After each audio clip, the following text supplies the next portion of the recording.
What it is, everybody. What it is. Thanks for joining me today. I was just reminded it's Skull and Bones Day, 3/22. March 22nd, we're starting around 3 p.m. my time. I'm going to do something new today, and when my show tunes out, I'm going to give you another show you can tune into. That's the Quite Frankly show. I just noticed he starts at a predictable time every day, and some people who tune into this show tune into that show. I thought maybe we could do a little vice versa there. So that's one thing that's going to happen today. I'm going to talk about the news, though. Donald Trump, lots of news today about Donald Trump in the political arena.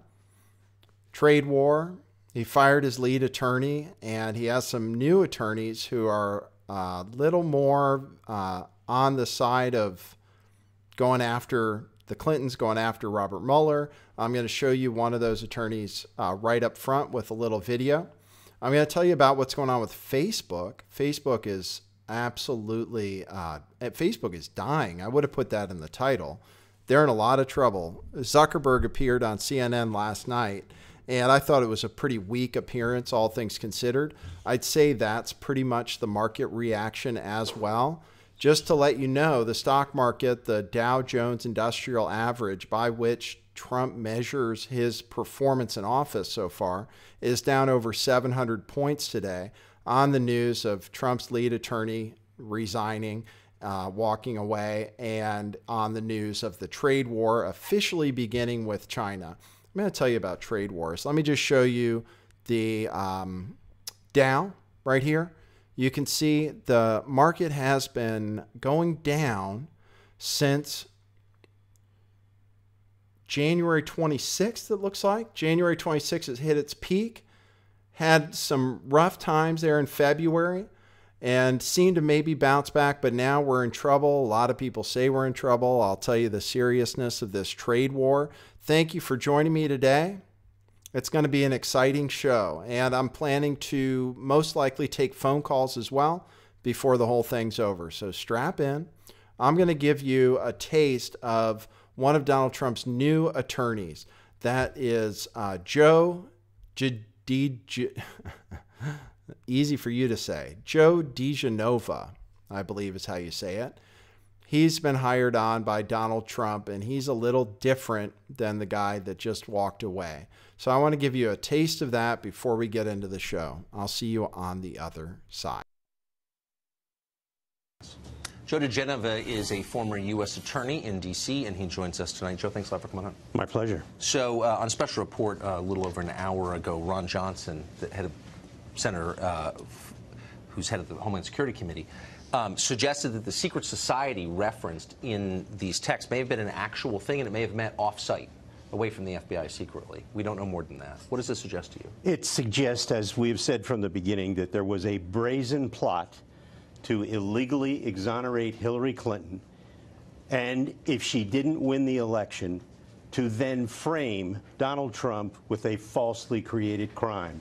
Everything that we have seen from these texts and from all the facts developing shows that the FBI and senior DOJ officials conspired to violate the law and to deny Donald Trump his civil rights. Okay, cue musical intro. Boy, that's brilliant.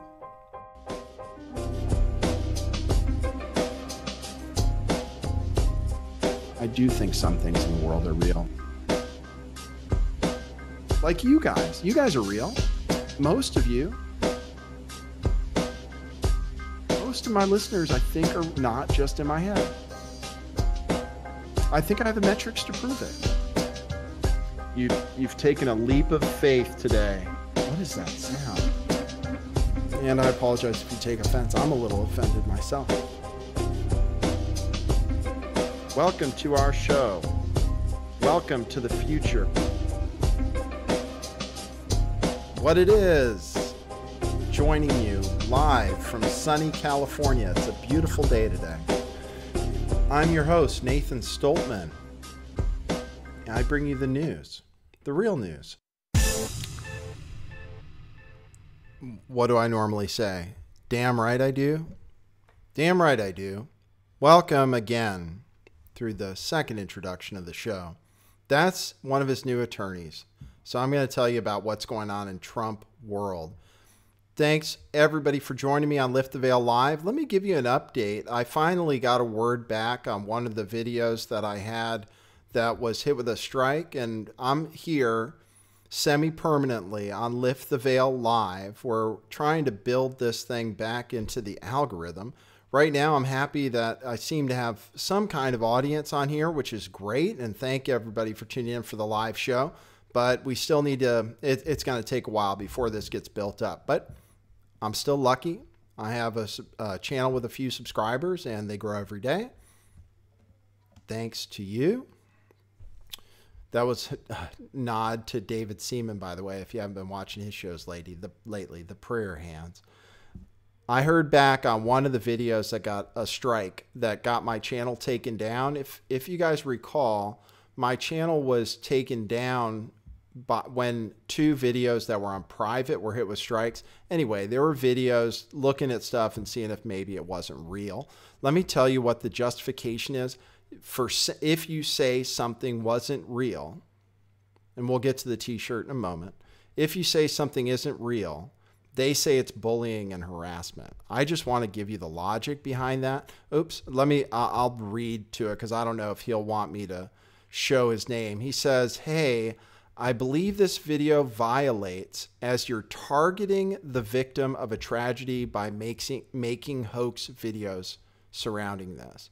You're targeting the victim of a tragedy by making hoax videos surrounding it. So those are the new rules as far as YouTube is concerned. I said that that's so far from bullying and harassment that it makes the words no longer have meaning, but I also thanked him for his time because I did appreciate him going through a 30-minute video and watching it. That's a trusted flagger on Twitter. So that's the story. The other big news is this channel, this live channel, is going to be broadcasting from the March 4 Our Lives rally for gun control, apparently organized only by teenagers. Don't think that there were any third parties involved with putting these huge rallies together. I'm going to be on the ground in Los Angeles, streaming live on this channel, assuming that's still possible. Otherwise, I might be on Periscope, asking the tough questions, we hope, wearing one of my t-shirts, we hope. That's one thing we do on this show. We design, print, pretty cool t-shirts here locally in California, hand printed, not the digital stuff you see other people selling, real screen printed shirts. This is one of them. You can find those at truthclothing.io. You get something and it supports the show. It supports doing things that cost money, like driving 3 hours to Los Angeles, filming the whole thing. You know how it all goes. So that's one way you can do it. I'll show you the website because I do that every time. This is the website, Truth Revolution Clothing, which is, again, is truthclothing.io. This is the product page. You can see there's Doshi memorabilia. No, not quite. Doshi merchandise, as well as t-shirts, stickers, etc. These are the three newest designs, and Russian Bot has found a new life. Just ordered another round of those. So all sizes are available currently in the Russian Bot t-shirt, and they'll ship within 10 days, I think. Meanwhile, we have Mostly Real, Truth Matters in stock. People are ordering them. People are loving them. Lots of good reviews so far. So not too embarrassed to shill for my company, Truth Revolution Clothing. So hopefully you guys will get into that. Now I can get into the show, right? So what I said was Donald Trump got rid of this attorney. And what do you think my title was about? I stole the title for this show and even the artwork from Vanity Fair, Hive. The headline here is, "Now I'm effing doing it my way. Jubilant and self-liberated, the president prepares for war with Mueller." This guy, John Dowd, his lead attorney in the case, in the Russia probe, now the obstruction of justice probe, or whatever Mueller wants probe, has been headed by John Dowd and a guy named Ty Cobb. Now, they were both, this is one of the big things John Dowd and Donald Trump disagreed on, which was whether Donald Trump should actually go in for an interview with the FBI. His attorneys have been advising him strongly against it. What John Dowd said on his way out is that Donald Trump doesn't listen to him and that he's insisting on sitting down for an interview. The big problem with that is there are so many different ways Donald Trump could get trapped with all of the information that the FBI has already gathered in this probe, all of the conversations they might have recorded. The same way they entrapped Michael Flynn, they could easily do the same thing to Donald Trump. Donald Trump, having an enormous ego, of course, and thinking and feeling liberated, apparently, including moves like beginning this trade war, which we'll get into, thinks he can do anything. I think he's feeling all powerful, and that's why you're seeing a huge shakeup in his cabinet. And you're seeing him do what he wants, tweet what he wants, and basically be the big swinging D around the White House. Donald Trump. So let me tell you about these two new attorneys. I told you about DeGenova.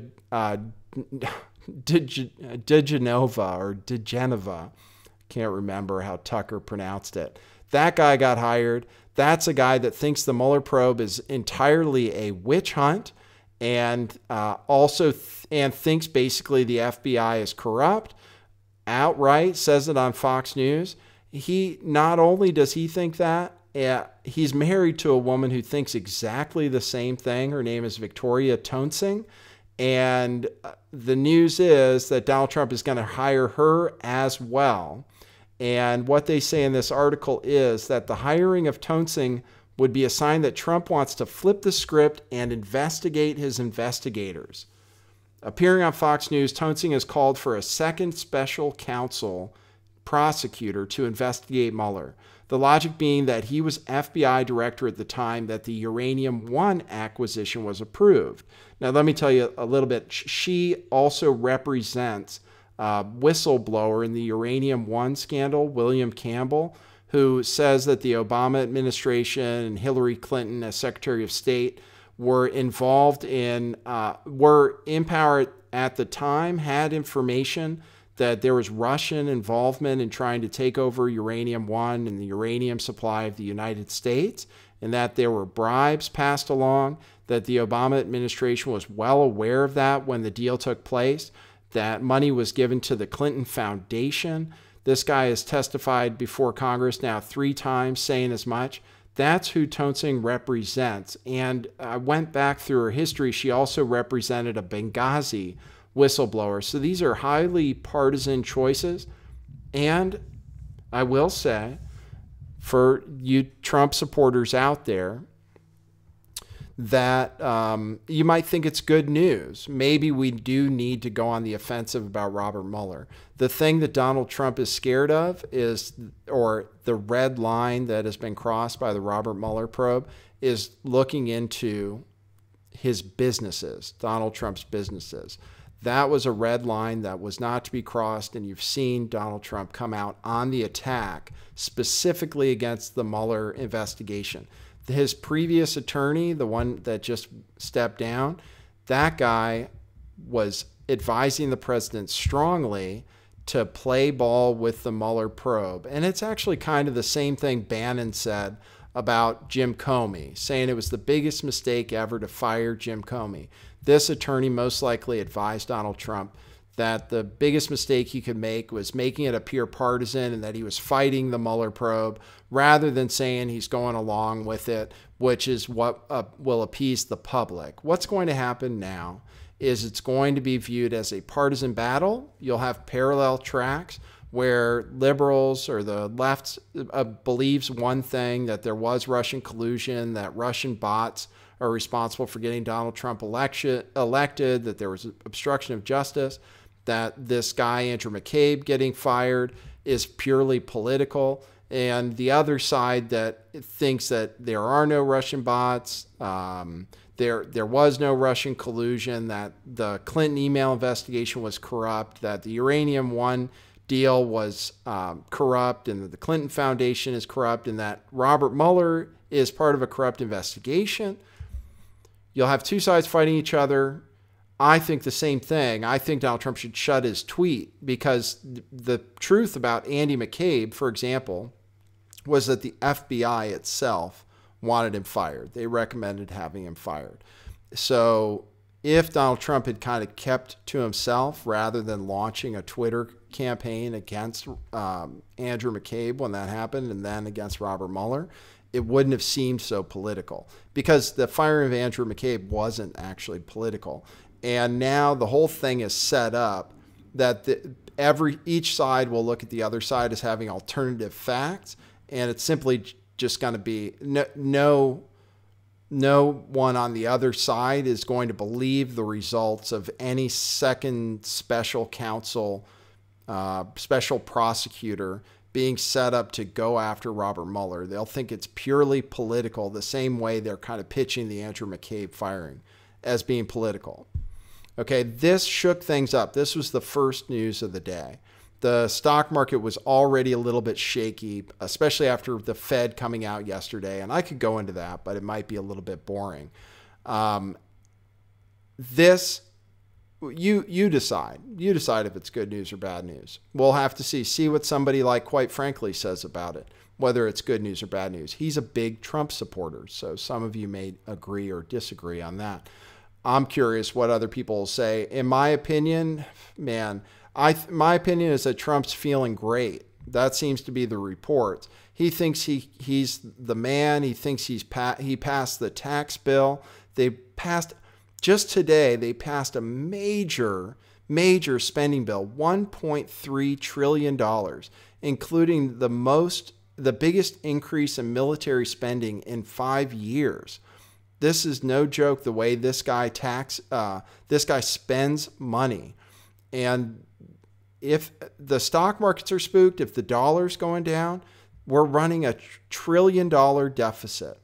This is a proposal for a $1 trillion deficit under a Republican president, a Republican House, and a Republican Senate. The Republicans in the tax bill, the spending bill that went along with it, and this spending bill have no fiscal discipline at all. It's expected that with this huge increase in defense spending, with this huge increase in liberal causes as well, that it will be a bipartisan bill. It'll go right through. $1 trillion. We also run huge trade deficits, and we also just passed a $1.5 trillion tax bill, which doesn't really reduce taxes for most people the way it does for corporations. And now tariffs, this trade war, which is going to be disastrous. And I think it's the main reason you saw the stock market collapse today, although it's really a perfect storm in terms of macroeconomic stuff, in terms of numbers coming out around the world. Lots of bad things. The trade war, I'd say, is probably the worst. One thing I want you to understand as far as tariffs, people say, because, okay, this is why he did it. National security reasons is the reason he is imposing tariffs, mostly because of China on aluminum and steel. Those things, those tariffs, they don't actually pay them. It's not that China pays a tariff. We pay a tariff. Americans pay a tariff. That's a tax. It's actually a totally new tax. And Donald Trump is looking to expand those taxes to more Chinese-specific products. That means you and I and businesses in the United States get to pay more for things that we used to get without tariffs imposed. It used to be, back in the day, that there were lots of tariffs on things coming in.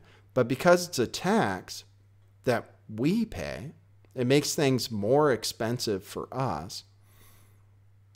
There was no income tax at the time. Now we have an income tax and we're starting a trade war. Tariffs, I don't know if that's clear to people, especially Trump people. Tariffs are taxes on us. It makes things that we buy more expensive. even if we're buying it from America.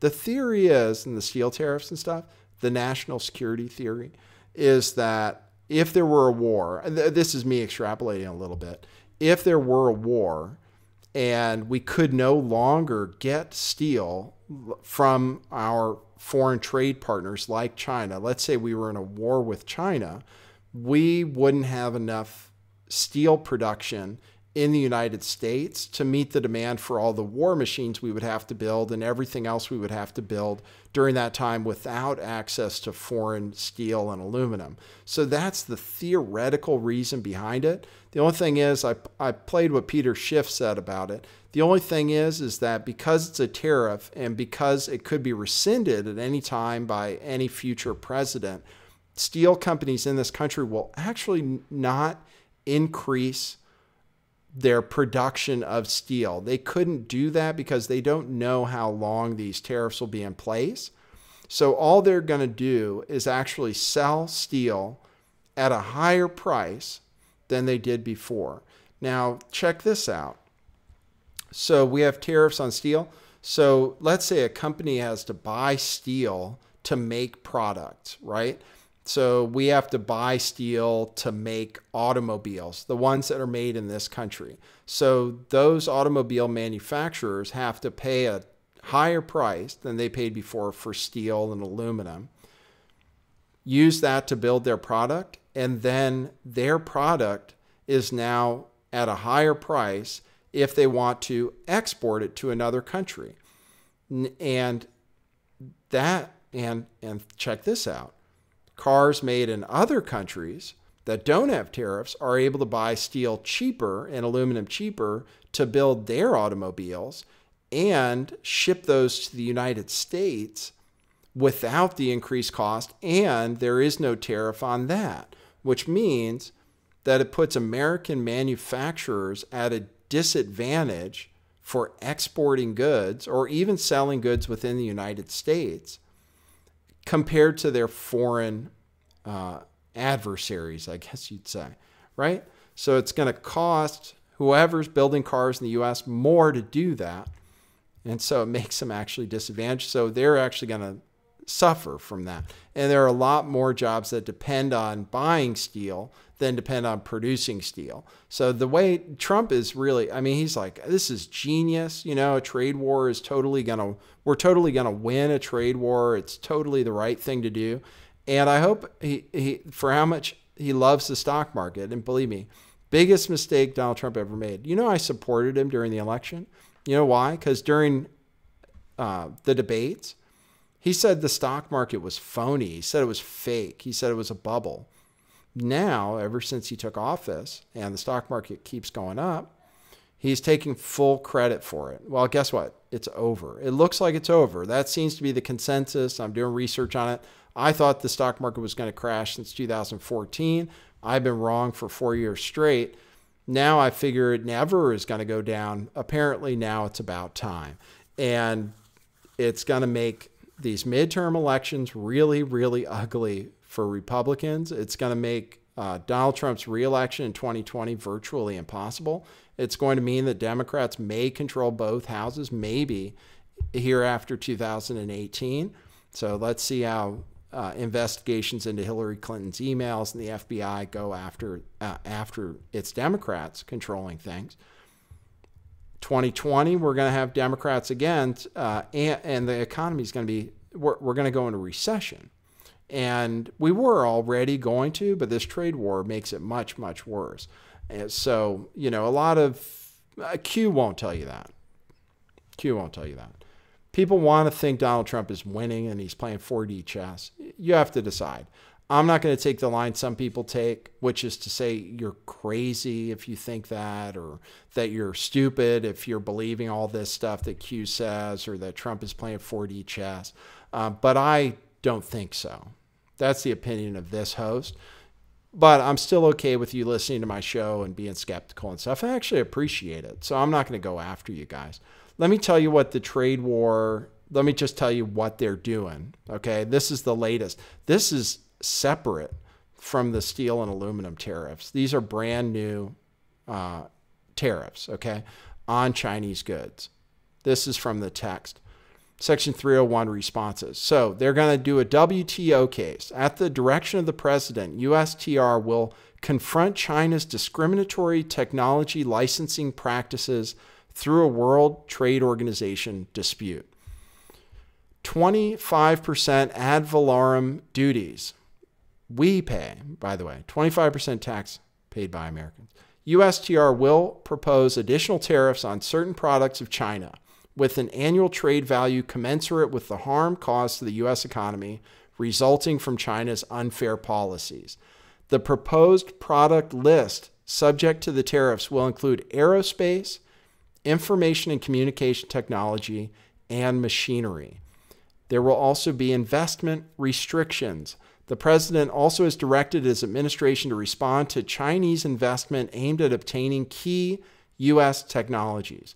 Relevant departments and agencies will work with the Treasury Department to propose measures addressing China's investment practices involving the acquisition of sensitive technologies.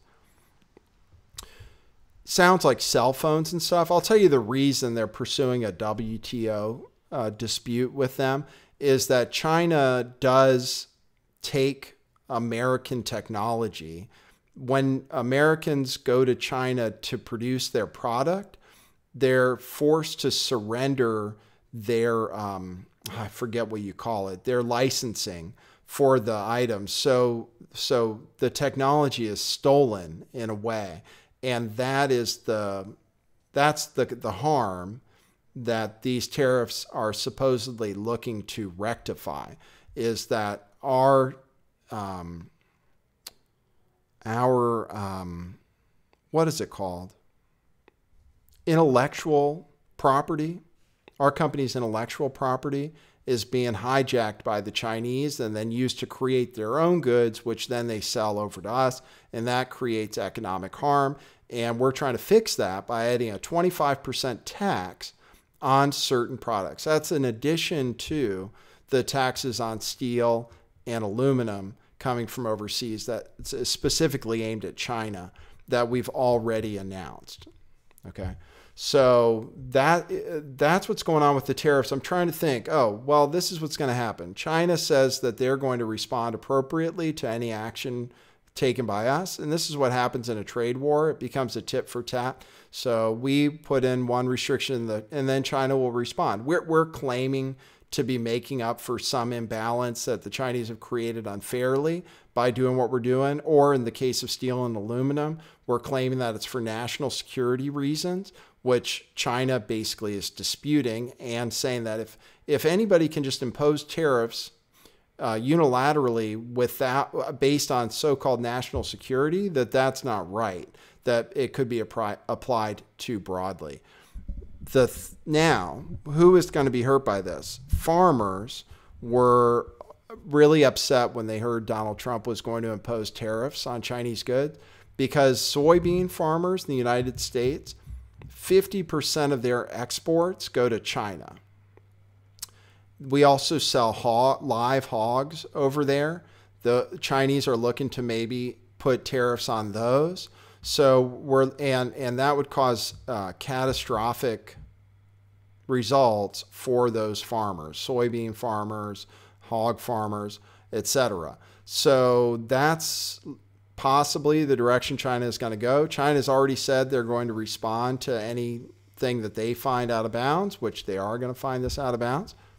And then we'll see how we respond, and most likely it will accelerate our drive into the next recession, which could be beginning very shortly.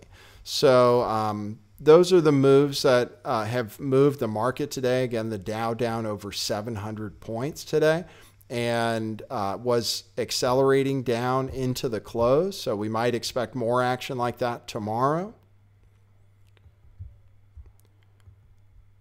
Say what you will. That's the news from Donald Trump land, economic land. Now I showed you what the stock market looked like today.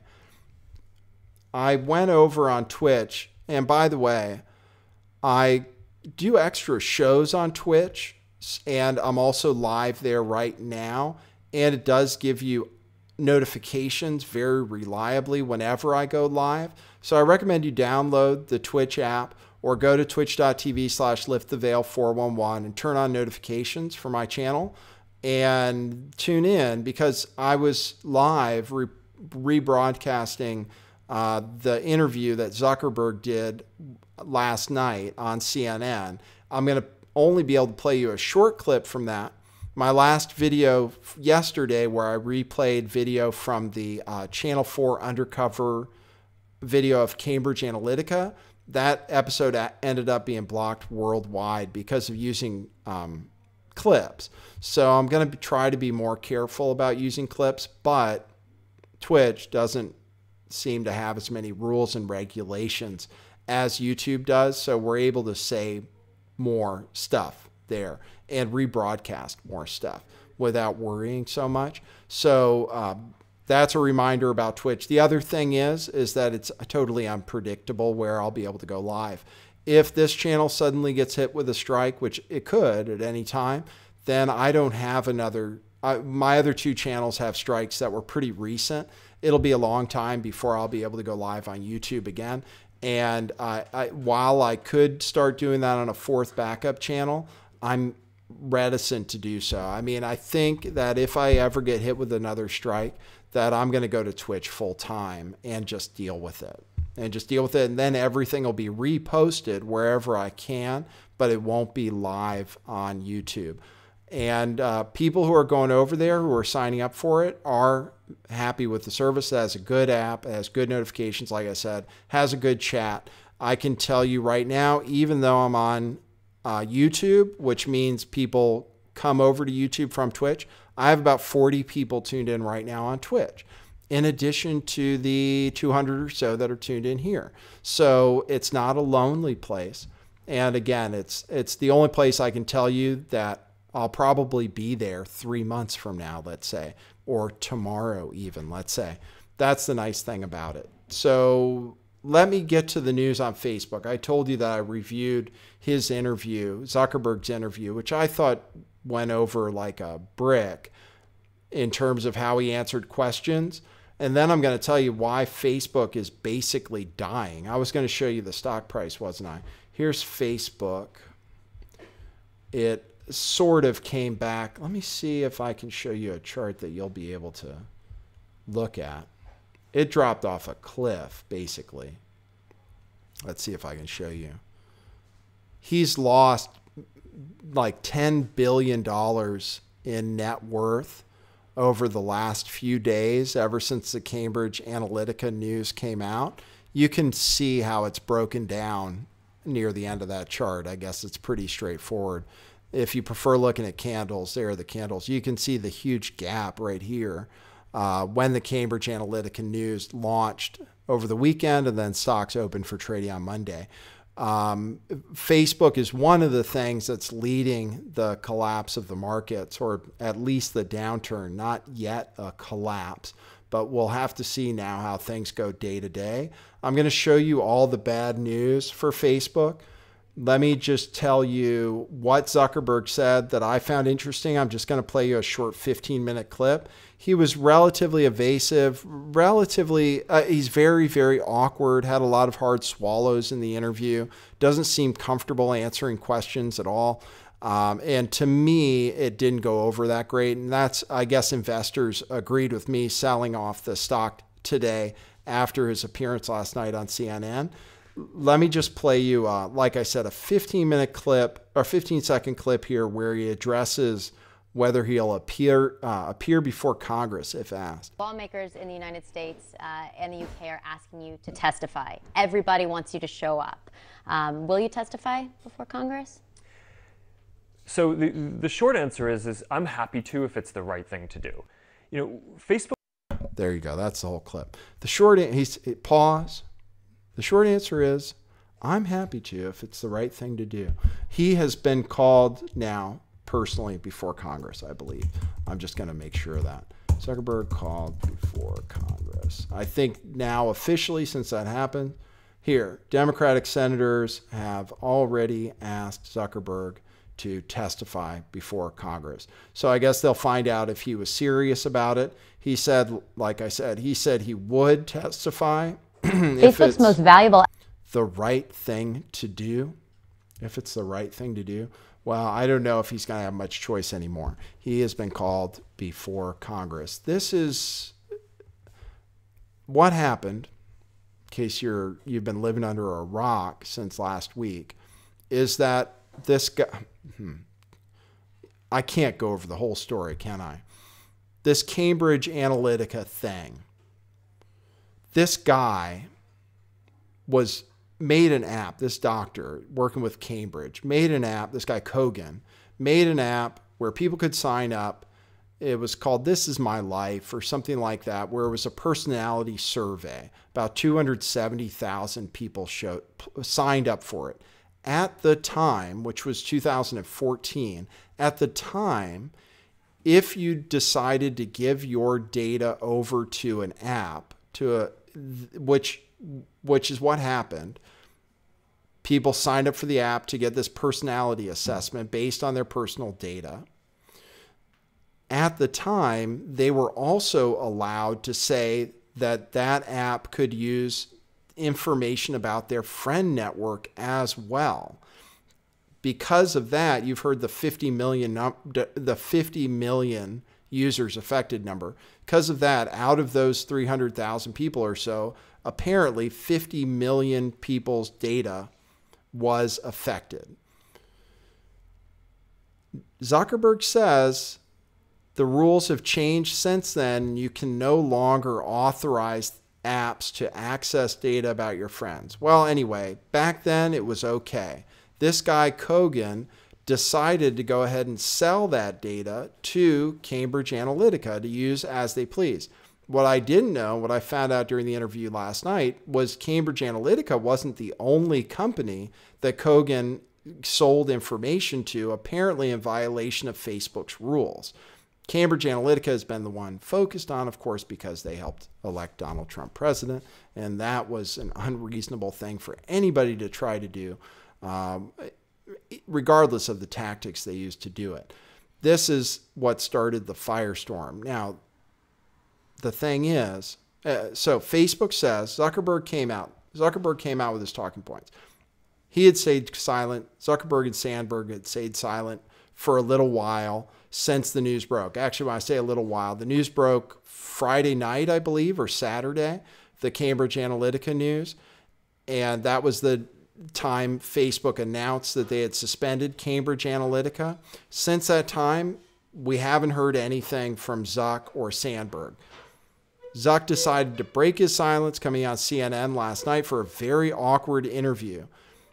What happened is that Facebook knows that it's a bullshit story because everybody knows that's what Facebook was designed for, was to take your information, harvest it, and sell it to people so that they can either influence your activity to change your behavior, make you buy stuff. That's actually what Facebook was designed for from the beginning.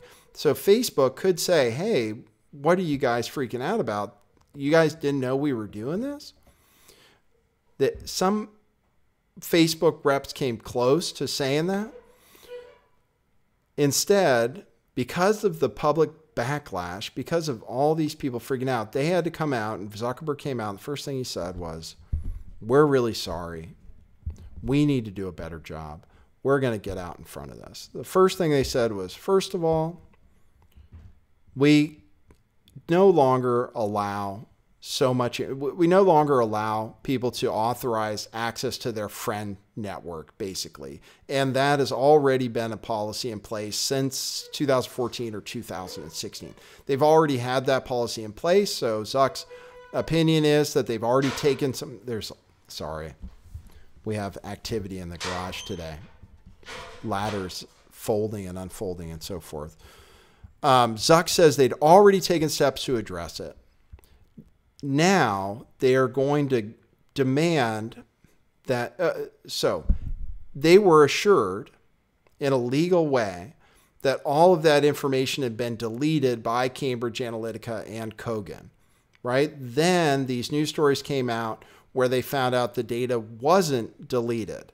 So she asked him, why didn't you know the data hadn't been deleted? He said, well, they signed something legally that said they deleted it. What are we supposed to do? Now he says, okay, well, that's not good enough. We're going to audit every one of these third-party apps that might have sold data to somebody else. And if they don't accept the audit, we're going to ban them from the platform. And if they do accept the audit, then they have to go through all their records and make sure that they didn't sell any of their data to a third party, which could be tens of thousands of applications. Again, what Facebook was designed for. The reason the platform is free to use, any platform, is because you are the product. Does that make sense? You're the product.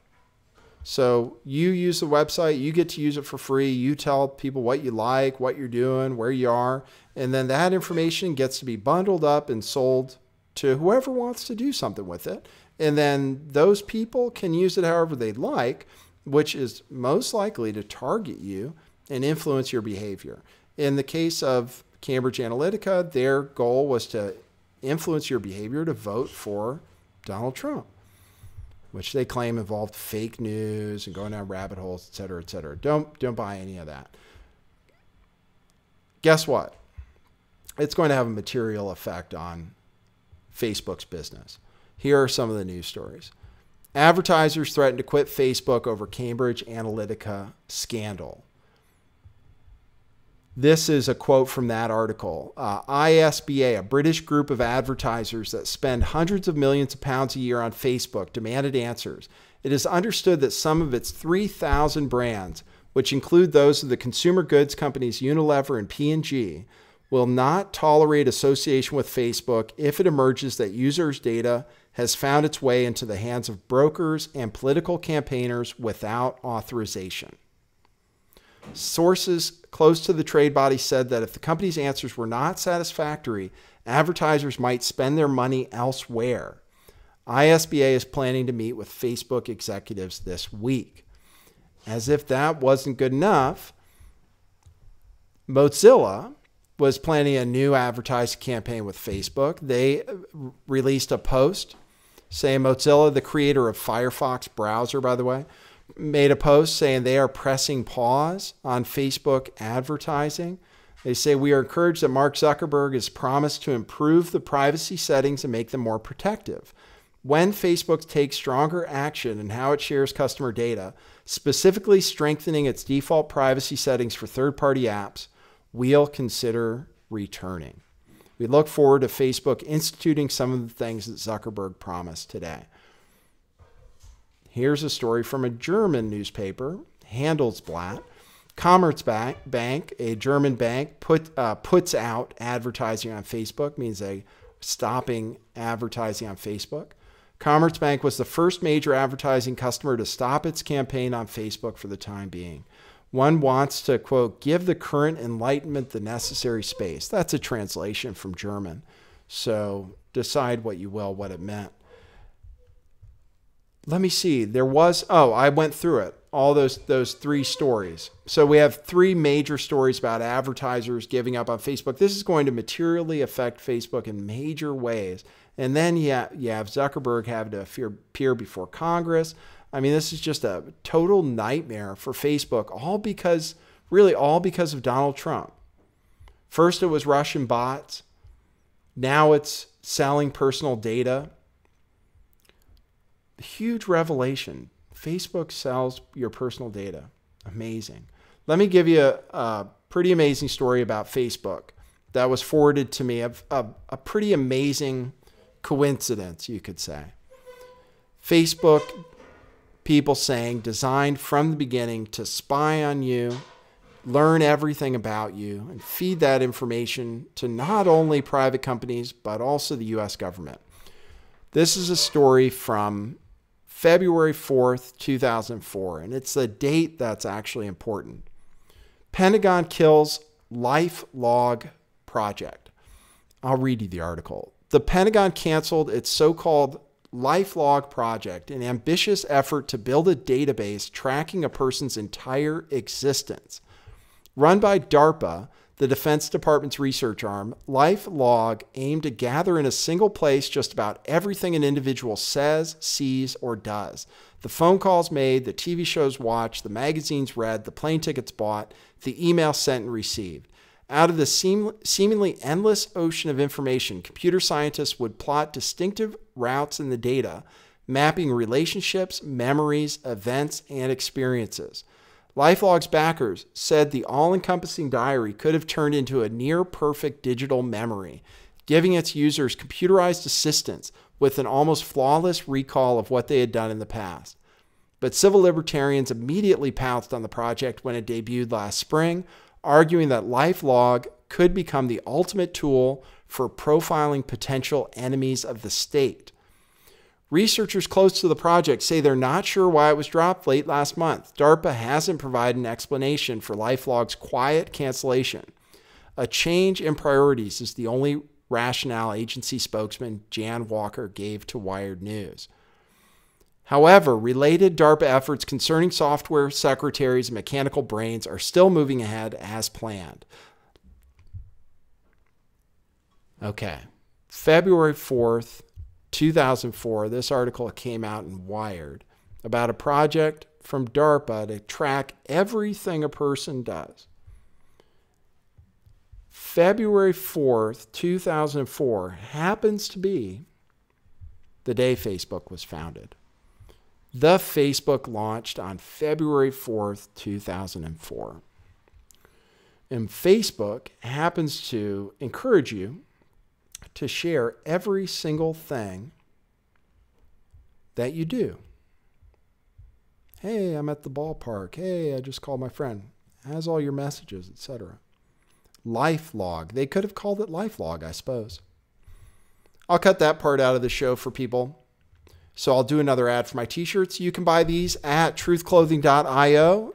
Then we're going to get to phone calls. That's right here. I've already run an ad earlier in the show, so this is just for the short video. Now, quite frankly, it's about to start. Holy crap, it was 45 minutes. You know what? Sorry, guys. I have an appointment actually right now at 4 o'clock. I didn't realize I'd go so long. So let me just do this. I'll plug, quite frankly, even though, like I said, it's a slightly different show than this, I think it's cool to be able to tune from one live show to another. This is what's going on. It's a Saturday and Sunday. Wow. On his channel right now. You can type that in. I'll put it in the link. And hopefully he'll scratch behind my ears as well. Thanks everybody for tuning in for my show. I'll try to be back mostly every single day if I can, and maybe at a more predictable time, maybe more like 3 o'clock. Thanks everybody for tuning in. I appreciate you finding me wherever I may be. Find me on Steemit, find me on BitChute, DTube, podcast. You can search for me on podcast anywhere by searching Lift the Veil. Subscribe to that. A lot of people love the podcast. You know about the t-shirts.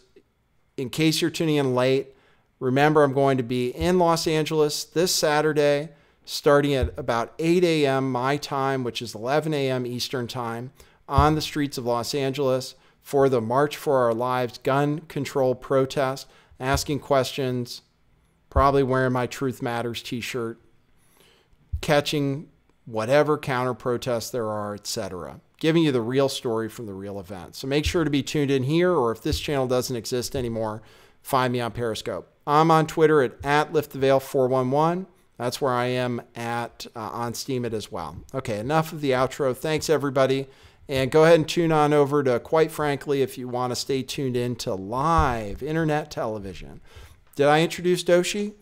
Better late than never. Doshi, good show. Everybody says it was a great show. That is what it is.